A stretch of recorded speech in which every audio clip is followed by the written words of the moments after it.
Good evening. I'm Laura Painter. We start tonight with a winter storm that showered much of our area with rain and snow. A live look now at the Sierra tonight. ABC 10's Luke Clary has been in the mountains all night long, where most of the day they were showered with rain before turning into snowfall later in the evening. He has a closer look at how people are coping. It's been so windy up here in the Sierra, it's hard to tell at times whether these blizzards are actually snow coming from the sky or whether it's just blowing up from the slopes and the rooftops of the nearby buildings. But I tell you, what's been coming down today has been a mix of snow and rain. Flurries in the sky, a welcome sight after a day of rain on the slopes. For boarders, the icy conditions a real pain in the you-know-what. You really hurt my butt. You take a few falls tonight? Yeah, definitely. I'm still, trying hard to enjoy. Yeah, we've just been dying. It's been bad. The wintry mix of rain and ice, not ideal for those who came out to play, but not a problem for drivers on I-80 for most of the daytime hours. Conditions worsening into the evening, with roads covered in a mix of fresh snow and slush. But what about the Sierra snowpack? It definitely has me smiling, yes. We asked the DWR, how's it holding up against the rain? You will get a slight bit of melt. You may see a bigger uptick in rises in the rivers and creeks and streams. But for the most part, our snowpack should stay roughly where it is now and actually build and grow. The DWR says we're right around an average water year to date. Upcoming winter storms could put a dent in the drought, but we have a long way to go. It was raining till halfway through the day. This boarder tells us shredding on ice was a mistake. Why was that a mistake? Oh, I've been eating crap all day, hitting my head on the ice. I scratched it yesterday, fell my cheek, but it's been fun, As the skiers and boarders limp home, the fun drawing to a close. The snow just keeps coming.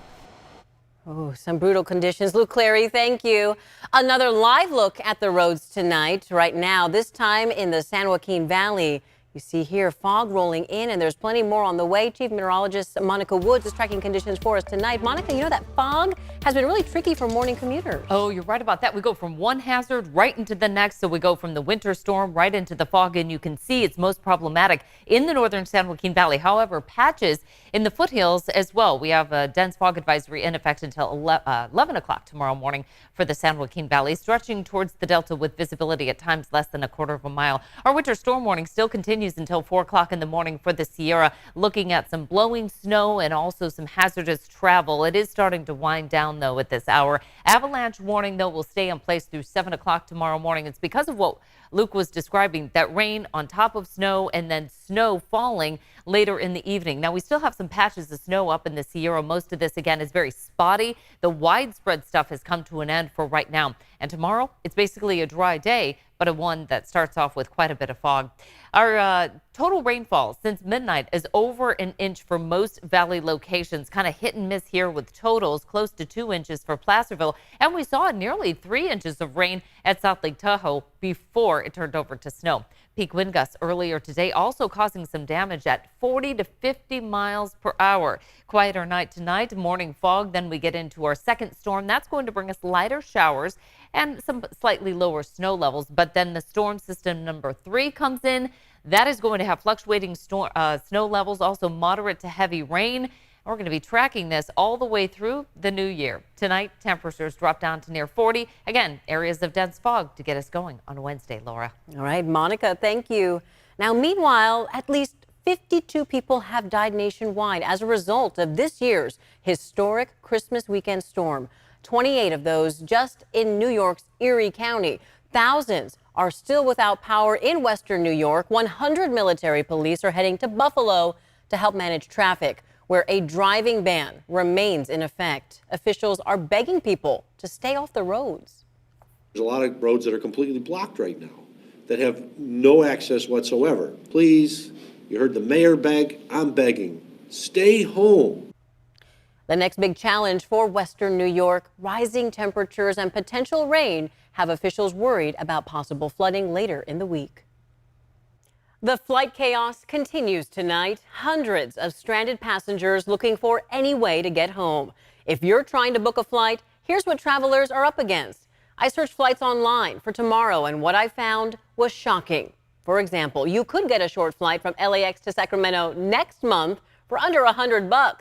But if you want that flight tomorrow, it could cost you nearly $3 grand.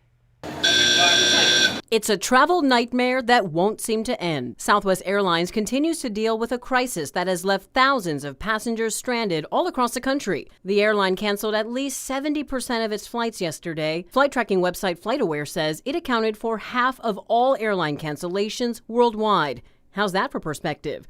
The chaos continues today with 144 flights out of SMF canceled. 141 of those flights were Southwest Airlines flights. I know that it was going to be a little hard during the holidays, but I didn't think it would be like this. Meanwhile, others are navigating a labyrinth of luggage. It's just incredible that all of this luggage belongs to people that aren't here right now. An SMF spokesperson says luggage is the responsibility of the airlines, but SMF has offered to open up secure rooms to hold luggage. We also have stepped up security of guarding that luggage on the ground floor with our sheriff's team and operations staff. It's kind of scary, but it's more frustrating than anything because I just want to get back home, and especially for school too. I don't want to miss any school because of this. How did all this happen? It has to do with the way Southwest operates its flights. Southwest is based in Dallas, but the airline doesn't use a hub-and-spoke structure like most major carriers. Instead, Southwest uses what's called a point-to-point model, meaning they can offer more direct flights but have less ability to recover when things don't go to plan, leaving their crews out of position for their next routes and people missing their holiday celebrations. It's just been frustrating because I'm a single parent. I have to get home. My children are there waiting for me. I'm supposed to be at work today. Now I got to call them and say, I can't be there. President Biden tweeted his administration is working to ensure airlines are held accountable. The U.S. Department of Transportation released a statement saying the department is, quote, concerned by Southwest's unacceptable rate of cancellations and delays and reports of lack of prompt customer service, saying they will look into whether cancellations were controllable. I myself was trapped in San Diego International Airport all day yesterday and missed anchoring our newscast because my Southwest flight for Christmas Day was canceled and delayed. I'm one of the lucky ones. I even managed to get my luggage on time. But if you're trying to rebook flights through Southwest right now, that LAX to Sacramento flight I showed you earlier, there isn't one until New Year's Eve, 4 days from now. And there are only 2 flights on that route that normally has 13.